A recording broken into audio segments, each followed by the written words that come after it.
होली की आत्मा। बचपन से शहर में रहने वाला मनोज इस साल होली की छुट्टियों में अपने गांव दुर्गापुर वापस आता है, जहां उसे देख पूरा गांव खुशी से झूम उठता है। जब गया था तब इतना सा था और अब देखो कितना बड़ा हो गया है। हाँ सरपंच जी, जब मैं गया था तब आप भी बहुत जवान थे और अब देखो कितने बूढ़े हो गए हैं आप।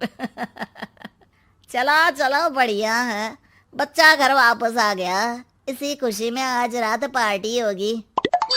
क्या बात है, गांव में भी पार्टियां होने लगी। वैसे अगर पार्टी की बात है तो आज क्यों सीधा होली पार्टी करते हैं। होली पार्टी की बात सुन चहल पहल में अचानक सन्नाटा छा जाता है, जिसे देख मनोज को कुछ अजीब लगता है, लेकिन तभी सरपंच बात पलट देता है।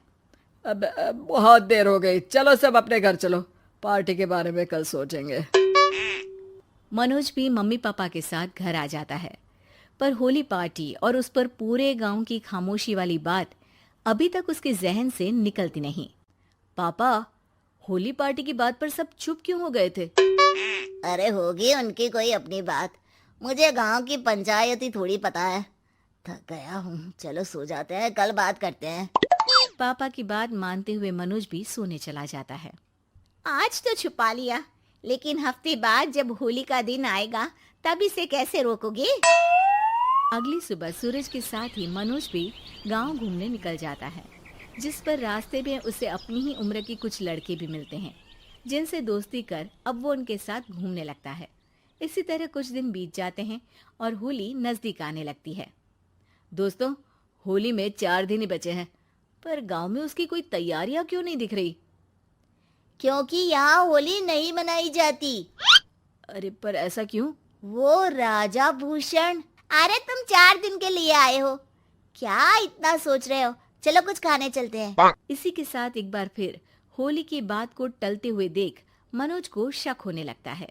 वो घर पहुंचते ही इंटरनेट पर अपने गांव और राजा भूषण के बारे में जानकारी निकालने लगता है।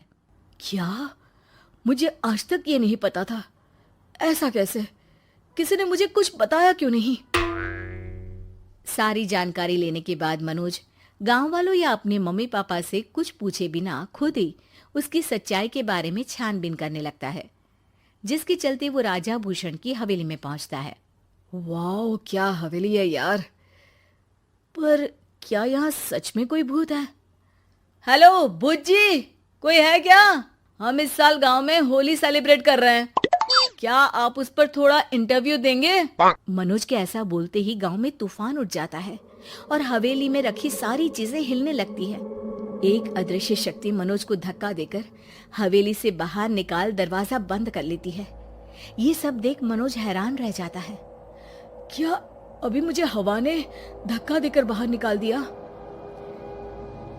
मेरे होते हुए इस गांव में कभी होली नहीं मन सकती, इसलिए दोबारा ऐसी कोशिश भी मत करना, अंजाम बुरा होगा।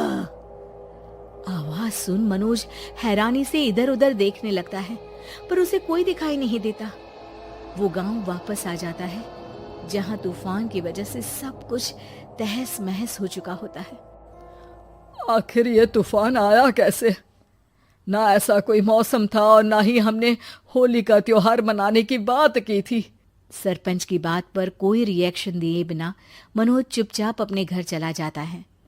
इस तरह देखते ही देखते होली का दिन भी आ जाता है और मनोज रंग लेकर गांव में निकल जाता है, लेकिन गांव पूरी तरह खाली होता है। अरे त्योहार का दिन है, धूमधाम की जगह मातम क्यों मनाया हुआ है? मनोज की आवाज सुन सब अपने घर की खिड़कियां खोल के घर के अंदर से ही उसे वापस जाने के लिए कहने लगते हैं, पर वो किसी की नहीं सुनता। तुझे पहले भी समझाया था, अगर होली खेलने की कोशिश भी की तो अच्छा नहीं होगा। अरे बात मान लो बेटा, तुम्हें सच नहीं पता। मुझे सब पता है। सालों पहले इस राजा ने एक अंधविश्वास फैलाया और आप लोग आज तक उसे मानते आ रहे हो। अरे बेटा, जब तुम पैदा भी नहीं हुए थे उससे भी बहुत पहले से इस गांव पर होली का श्राप है। अगर गांव में होली का त्योहार मनाया जाता है तो प्रलय आना पक्की बात होती है। राजा भूषण इस सब में नहीं मानते थे और त्योहार मनाने लगे, जिसके चलते होली वाले ही दिन पहले उनके बेटे की और फिर उनकी मृत्यु हो गई।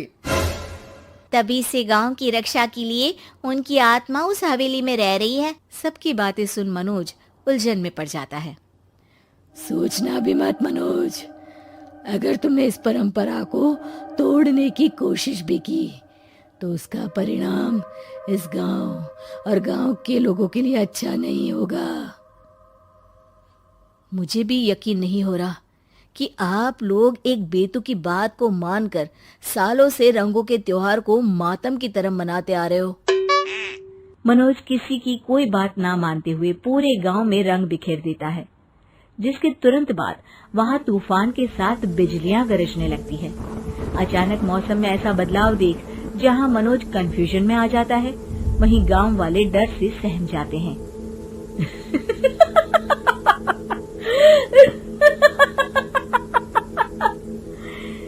इस लड़के ने हमारे जैसे सिर्फ अपने स्वार्थ के लिए नहीं बल्कि पूरे गांव की खुशियों के लिए यहाँ होली मनाई है, जिस वजह से अब इस गांव पर होली का श्राप टूटता है।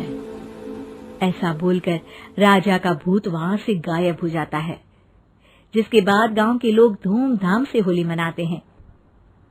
खुशियों के रंग गांव में बिखरे ही होते हैं कि अगली सुबह अचानक मनोज कहीं गायब हो जाता है और एक बार फिर गांव में होली का नया राज शुरू हो जाता है।